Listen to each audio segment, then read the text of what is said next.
जय हिंद साथियों, आप सभी का स्वागत है आज की इस क्लास में। आज हम बात करने जा रहे हैं कक्षा 12 के इतिहास की। जो हमारा चैप्टर चल रहा है ईंटें, मनके तथा अस्थियां, उसका आज दोस्तों पार्ट 4 होने वाला है। अच्छी तरीके से देखना दोस्तों, बहुत ही अच्छी तरीके से हम इसको समझाने वाले, क्लियर करने वाले हैं। हड़प्पा संस्कृति में दोस्तों शासन व्यवस्था, यानी दोस्तों हड़प्पा संस्कृति में किस तरह से शासन होता था उसके बारे में अच्छी तरीके से चर्चा करते हैं। तो बिना टाइम वेस्ट किए आज की इस क्लास को शुरुआत करते हैं दोस्तों। चलिए आज की इस क्लास का आनंद लीजिए और अच्छी तरीके से समझने का प्रयास कीजिए। तो आज हम बात कर रहे हैं दोस्तों कि हड़प्पा सभ्यता में किस प्रकार का शासन था, यानी कि वहाँ की शासन व्यवस्था कैसी थी। तो इसके बारे में अधिक जानकारी प्राप्त नहीं हुई है। संभवतः हड़प्पाई समाज में जिसका भी शासन रहा होगा उन्होंने जटिल फैसले लिए होंगे और उसको कार्यान्वित भी किया होगा। यानी कि दोस्तों शासन के बारे में अत्यधिक जानकारी नहीं मिलती है यहाँ पर दोस्तों।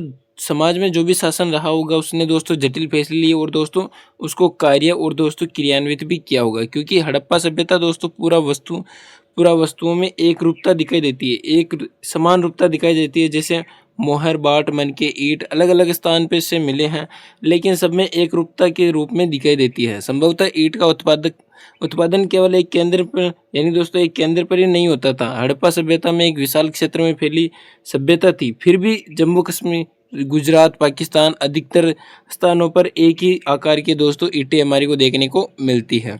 उसी तरह से दोस्तों हड़प्पाई शासक को लेकर पुरातत्वविदों में मतभेद। प्रासाद तथा शासक। प्रासाद का मतलब होता है दोस्तों मंदिर, और शासक आप जानते हो दोस्तों। तो इसमें क्या होता है देखिए कि मोहनजोदड़ो से एक विशाल भवन मिला है जिसमें दोस्तों जिसे प्रासाद की संज्ञा दी गई है, लेकिन दोस्तों कोई यहाँ से अन्य वस्तु नहीं मिली है। तो एक पत्थर की मूर्ति मिली है जो पुरोहित राजा का नाम दिया गया है, लेकिन इससे कोई विश्वसनीय प्रमाण हमारे को देखने को नहीं मिलते हैं। आप इस चित्र के माध्यम से समझ सकते हो दोस्तों, ये हमारे को वहाँ पर मिली है, लेकिन इससे कोई सटीक जानकारी हमारे को नहीं मिलती है कि राजा होगा या फिर कौन होगा। हड़प्पा समाज में प्रशासन को लेकर 3 बड़े मतभेद हुए दोस्तों, उनको देखिए। कुछ पुरातत्वविद कहते हैं कि हड़प्पा समाज में शासन नहीं था, सभी की स्थिति समान थी। कुछ पुरातत्वविद कहते हैं कि हड़प्पा सभ्यता में कोई एक शासन नहीं था, बल्कि यहाँ एक से अधिक शासक थे। जैसे मोहनजोदड़ो, हड़प्पा आदि में अलग अलग क्षेत्रों में अलग अलग शासक थे। कुछ इतिहासकार यह तर्क देते हैं कि यह एक ही राज्य था, क्योंकि हड़प्पा सभ्यता के विशाल क्षेत्रफल होने का भी दोस्तों हमारे को प्रमाण मिलता है।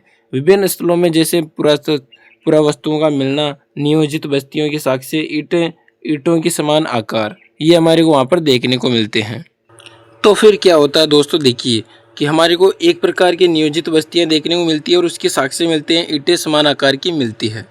फिर दोस्तों हड़प्पा सभ्यता का पतन किस तरह से हुआ उसके बारे में चर्चा कर लेते हैं कि हड़प्पा सभ्यता का पतन किस तरह से हुआ वहाँ पर।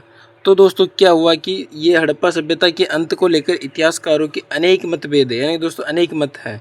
एक तो है दोस्तों सिंधु नदी में बाढ़ आ जाना, सिंधु नदी का मार्ग बदलना, भूकंप के कारण जलवायु परिवर्तन, आर्यों का आक्रमण, यानी और वनों की कटाई। ये दोस्तों बहुत ही इम्पोर्टेंट है, निबंधात्मक क्वेश्चन पूछा जा सकता है। अच्छी तरीके से याद रखना है दोस्तों कि हड़प्पा सभ्यता का अंत कैसे हुआ। तो सिंधु नदी में बाढ़ आना, मार्ग बदलना, सिंधु नदी का भूकंप के कारण जलवायु परिवर्तन, आर्यों का आक्रमण और दोस्तों वनों की कटाई। इसी तरह से दोस्तों क्या हुआ, कनिंगम का भ्रम, यानी दोस्तों कनिंगम का भ्रम क्या था उसके बारे में चर्चा करते हैं। कनिंगम दोस्तों एक अंग्रेज अधिकारी था, उसका क्या भ्रम था उसके बारे में चर्चा करते हैं। तो कनिंगम का भ्रम था दोस्तों, कनिंगम भारतीय पुरातत्वविद सर्वेक्षण विभाग के पहले डायरेक्टर जनरल थे। दोस्तों इसको इम्पोर्टेंट रखना, ये दोस्तों बहुत ही इम्पोर्टेंट लाइन है। अलेक्जेंडर कनिंगम को भारतीय पुरातत्वविद का जनक भी कहा जाता है दोस्तों। कनिंगम ने 19वीं शताब्दी के मध्य दोस्तों पुरातत्विक खनन का आरंभ किया। ये लिखित स्रोतों का प्रयोग अधिक पसंद करते थे। कौन दोस्तों, कनिंगम, जो कि हमारे पहले सर्वेक्षण विभाग के पहले डायरेक्टर जनरल हैं। फिर क्या होता है दोस्तों कि कनिंगम का भ्रम क्या था। अलेक्जेंडर कनिंगम को एक अंग्रेज अधिकारी ने जब हड़प्पाई मोहर दिखाई तो कनिंगम ये नहीं समझ पाया कि वह मोहर कितनी पुरानी है, ये वो तो दोस्तों नहीं समझ पाया था। कनिंगम ने उस मोहर को उस कालखंड में जोड़कर बताया जिसके बारे में उन्हें जानकारी थी, यानी दोस्तों जो उसके बारे में उन्हें जानकारी थी उससे जोड़कर उस कालखंड के बारे में उस मोहर को बताया, यानी दोस्तों उस मोहर को उस कालखंड से रिलेटेड किया। वे मोहर को समझ ही नहीं सके। यानी दोस्तों वह जो मोहर थी उसके महत्व को समझ ही नहीं पाए थे कि मोहर कितनी प्राचीन थी। कनिंघम ने यह सोचा कि ये मोहर भारतीय इतिहास का प्रारंभ गंगा नदी घाटी यानी दोस्तों गंगा घाटी में पनपे पहले शहरों से संबंधित है, जबकि मोहर गंगा घाटी के शहरों से भी पहले की पुरानी थी। उसी तरह से दोस्तों उत्खनन तकनीक के अपनाई उन्होंने कि सामान्य तौर पर सबसे नीचे स्तर पर मिली वस्तुएं प्राचीन मानी जाती हैं और दोस्तों सबसे ऊपर स्तर पर मिली वस्तुएं नवीनतम मानी जाती हैं। इसी आधार पर पूरा वस्तुओं को का कालखंड निर्धारित किया जा सकता है। यानी कि स्तर चेक करते हैं, जैसे दोस्तों सबसे निचला स्तर है तो ये सबसे पुरानी होगी और सबसे ऊपर वाला क्षेत्र है तो ये सबसे नवीनतम वस्तुएं होगी। उस हिसाब से इसका कालखंड निर्धारित किया जाता था।